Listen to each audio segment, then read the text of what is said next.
আমার যিনি প্রতিদ্বন্দ্বী প্রার্থী সম্মানিত মাননীয় প্রতিমন্ত্রী মাহবুব আলী সাহেবের নিজের ইউনিয়নে যে আমারে যে দুইটা কথা বলার সুযোগ দিচ্ছেন আমারে, এই জন্য আমি আপনাদের কাছে কৃতজ্ঞ। আমারে ভোট দেন না দেন, আপনারা যে আমার কথা শোনার সিদ্ধান্ত নিছেন, এটার জন্য আমি আপনাদের কাছে প্রথমেই কৃতজ্ঞতা স্বীকার করতেছি। আমি আপনাদের এখানে মাহবুব আলী ভাই হচ্ছে কি আপনাদের সন্তান, জন্মগত ভাবে উনি বুল্লার সন্তান। আমি আপনাদের এখানে শত্রুতা ছড়াইতে আসি নাই, আমি আসছি যে উনি জন্মগত ভাবে বুল্লার সন্তান, আমি আসছি কর্মের মধ্য দিয়ে আমি আপনাদের সন্তান হইতে আসছি। আমি আমার কর্ম দিয়ে প্রমাণ করতে চাই যে আমিও আপনাদের সন্তান। হয়তো আমার জন্ম এখানে হয় নাই, কিন্তু আমি যে রাস্তা দিয়ে আমি এই জায়গায় আসছি, আমি আপনাদেরকে কয়েকটা হিসাব দিই খালি। আমি এই বুল্লার রাস্তাটা, মাঝি সাইলের রাস্তাটা, দনকোড়ার রাস্তাটা, মাঠ দনকোড়া থেকে যেটা আন্দিউরা আইছে, যেটা বালেশ্বরের রাস্তাটা, আবার এই দনকোড়া মাল্লা হইয়া যেটা আদাউরিয়া মাধবপুর গেছে যে রাস্তাটা, এরপর আপনাদের পার্শ্ববর্তী সাতাইয়ের দাসপাড়ার রাস্তা, এখতিয়ারপুরের রাস্তা, এইসব রাস্তা দেখা আমার কাছে মনে হয়েছে এইটা কোনো মন্ত্রী এলাকার রাস্তা হইতে পারে না। এইসব এলাকায় মানুষ যদি মেয়ে বিয়ে দিতে আসে, খালি রাস্তা দেখে ওর দেখতে বিরোধী বিয়ে করবে। আমি আপনাদের একটা কথা বলি, সাঁতার যদি আপনি না জানেন, তে বাঘের পুকুরে কি মরতে না বা পুকুরের মালিক বাঘের সাঁতার না জানলে আপনি পানি ঢুকতে না। যোগ্যতা না থাকলে, টান না থাকলে, নিজের ভিতর থেকে যদি এইটা না আসে, তাইলে আপনি নিজের সাঁতার না জানলে আপনি নিজের বাপের পুকুরেও পড়ে মরবেন। এটাই বাস্তবতা। আজকে যদি আপনি কাজ না করেন, 10টা বছর আপনার নিজের এলাকার মানুষ কত স্বপ্ন দেখছে যে আমার এলাকার একটা লোক মন্ত্রী হয়েছে, এমপি হয়েছে, এই স্বপ্ন আপনি বাস্তবায়ন করতে পারেন নাই। মানুষ আর কতদিন আপনার জন্য অপেক্ষা করবে? মানুষ অপেক্ষা করতে করতে আপনি রাস্তাঘাটের অবস্থা এমন করছেন, রাস্তার অবস্থা খারাপ করছেন কইলে এখন এমন অবস্থায় গেছেন যে বাইরের একটা লোক, আমি তো ভাই ভোট চাইতে আসি নাই, আমার পক্ষে সে ইঞ্জিনিয়ার একটু বলে যে ইগল মার্কার দোয়া চাইব, এই জন্য এই মামুন রাখতে রাখেন নাই। এইটাকে আপনার এলাকার রাজনীতি হইতে পারে ভাই? এটা কোনো ভালো মানুষের? আচ্ছা, আমি হইলাম না এমপি, হয়ে যান মাহবুব ভাই আপনি, আমার অসুবিধা নাই, কিন্তু এলাকাটারে বদনাম করেন না। জোর জবরদস্তি করতে হবে কেন আপনার এলাকায়? আপনার এলাকায় তো জোর জবরদস্তি বাইরে মানুষ করতে পারে, বলতে পারে যে আমি আমার এলাকায় ভোট পাবো না একটাও। এইখানে আপনারাই জবরদস্তির কথা বলেন।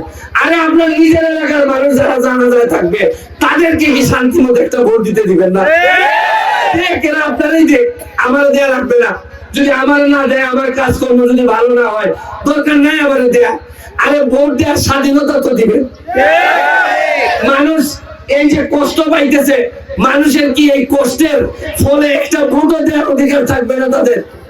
তবে এইটা মনে রাখেন যে আমরা দুর্বল না, কিন্তু আমরা ভদ্রলোকের সন্তান হিসাবে বলছি, আমরা চাইলে অনেক কিছু করতে পারি, কিন্তু আমরা চাইলেই করতে পারি না, করবো না, কারণ আমাদের বাপমা শিখাই দিছে যে মানুষের হক নষ্ট করতে হয় না কোনোদিন।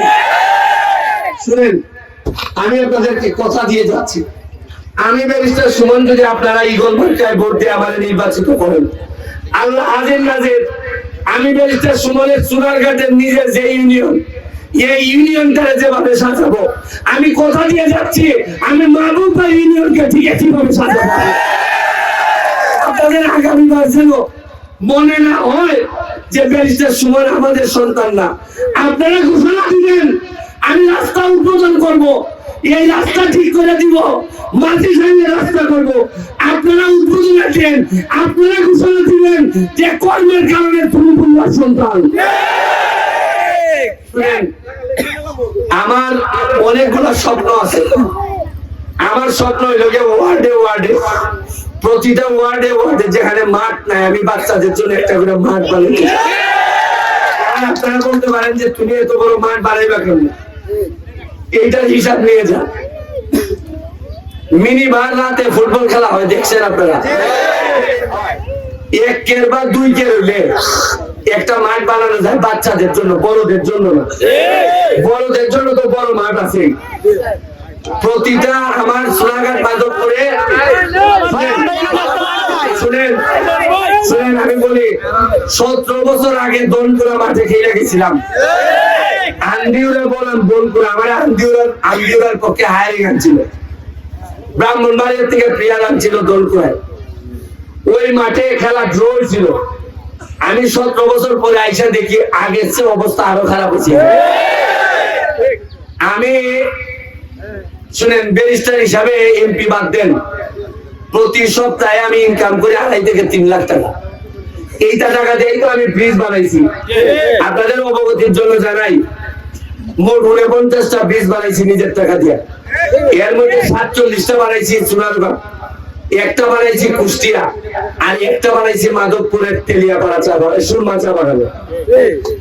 37,000 আমের চারা আনছিলাম এই বছর, এর মধ্যে 2,500 আমের চারা দিছি আমি সুরমা তেলিয়াপাড়া চা বাগানে, আর শাহজাহানপুর ইউনিয়নে দিছি। কালকে দেখলাম একজন বক্তব্য দিয়া বলে যে 37,000 আমের চারা দিল, যাইবার সময় কি মাধবপুরের উপর যাইবার সময় 10টা চারা আমরা দিতে পারলো না। ওনার উদ্দেশ্যে আমি একটা কথা বলতে চাই, জগদীশপুর না শাহজাহানপুর ইউনিয়নের চেয়ারম্যান বাবুল খান, জয়, এদেরকে জিজ্ঞেস করেন শাহজাহানপুরের যে মাজার যাইতে যে দেখেন মেইন রোডের মধ্যে একটা মাজার আছে, মাজারের মধ্যে হাতের বামে দেখবেন একটা আম গাছ দাঁড়ায় রয়েছে। আমি যাইতে আইতে পানি দিয়া যায়, এই আম গাছটাও আমার ওই 36,000 আম গাছের একটা, এটা মাধবপুরের মধ্যে পড়ছে। আমি 2,500 আম গাছের চারা দিছি সুরমা আর তেলিয়াপাড়া। আমি জানি যে বাগানের মানুষ গাছের যত্ন করে বেশি, এই জন্য আমি দিয়া গেছি। তারপরও শুনেন, যখন এলাকার মন্ত্রী থাকে তখন তো দায়িত্ব মন্ত্রীরই থাকে। আমি তো বেশি মাধবপুরের জন্য মন্ত্রী এমপি হওয়ার আগে করলে আপনারাই বলতেন বুলাটা মনে হয় এমপি লেগে ভাগ হয়ে গেছি, যখন তোমাদের মাধবপুরে এলাকা দিতেছেন। আপনার মধ্যে লোকজনে বলতো যে মেয়ে বাহুবল থেকে লাগায় না, পাগল হয়ে গেছি এমপি লেগে। আপনারাই বললেন এটাও আপনারা এমন দেয়া, আপনারা এমপি তো আমার এই উদ্দেশ্য না। জীবনে আমি অনেক বড় বড় মহারথীর পতন দেখছি, আমার এখন এগুলাতে নাই।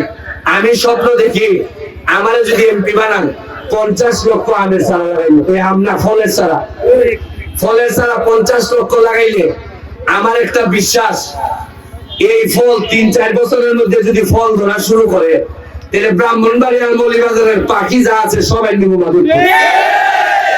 মানুষ মাধবপুর চিনবো মাটি দেখে না, আকাশ দেখে। আমি আপনাদের তরুণ যারা আছে, ইয়াং তরুণদেরকে আমি ট্রেনিং এর ব্যবস্থা করবো।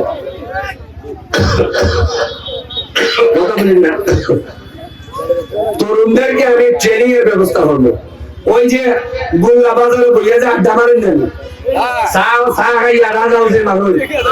তারারে আমি ট্রেনিং সেন্টারে দিব।